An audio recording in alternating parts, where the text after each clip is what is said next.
JD smart learning की और एक बेहतरीन सीरीज सामाजिक विज्ञान कक्षा 10 में हम देख रहे हैं उत्तराखंड बोर्ड में पूछे गए सवालों को। और यह पेपर है हमारे पास 2024 का, जिसमें हमने अपनी कल की वीडियोज में देखा था कि बोर्ड ने हमें एमसीक्यूज किस रूप में पूछे थे। और आज हम देखेंगे कि बोर्ड हमें एक नंबर के सवाल किस तरीके से पूछ रहा है। तो आइए शुरुआत करें आज के अपने पहले क्वेश्चन से। हमें पहला क्वेश्चन क्या कहता है, ध्यान दीजिएगा। पहला क्वेश्चन आपके सामने आ रहा है, उस सूची का नाम बताइए जिसमें आने वाले विषयों पर संघ और राज्य सरकार दोनों कानून बना सकती हैं।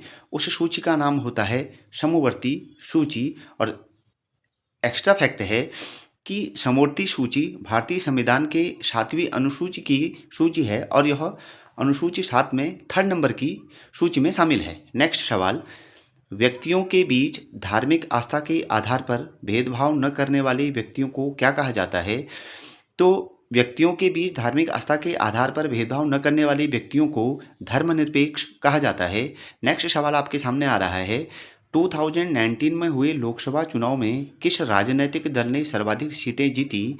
तो हमारे पास आंसर है जनता पार्टी ने, और सीटों की संख्या थी 303। और इस तरीके से सवाल अगर चेंज कर देगा तो आपसे बनेगा कि 2024 में हुए लोकसभा चुनाव में किस राजनीतिक दल ने सर्वाधिक सीटें जीती। तो आंसर बन जाएगा भारतीय जनता पार्टी ने, और सीटों की संख्या थी 240। नेक्स्ट क्वेश्चन नंबर 5, लोकतांत्रिक व्यवस्था राजनीतिक समानता पर आधारित होती है, यह कथन सत्य है या असत्य। लोकतांत्रिक व्यवस्था राजनीतिक समानता पर आधारित होती है, यह कथन सत्य है। और क्योंकि इसमें सभी नागरिकों को वोट देने, चुनाव लड़ने और सरकार की नीतियों पर अपनी अपनी राय रखने की स्वतंत्रता होती है।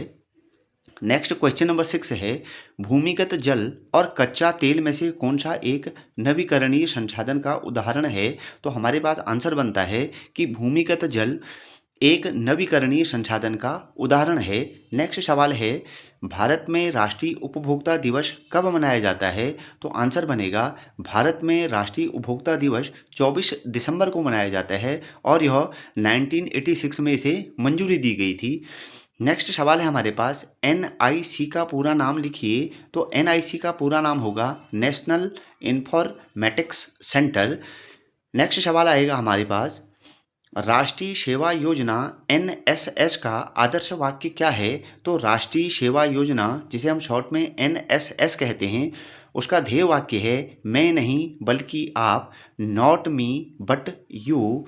दोस्तों, आपने देखा कि बोर्ड में हमसे एक नंबर के सवाल किस तरीके के पूछे गए हैं। हम अपने आने वाली वीडियोज के अंदर देखेंगे कि बोर्ड हमें 3 नंबर के सवाल किस तरीके के पूछता है। तब तक आप हमारे इस चैनल पर अपनी स्टडी को मजबूत करें और ऐसे ही रोचक वीडियोज़ को देखने के लिए हमारे चैनल पे बने रहें।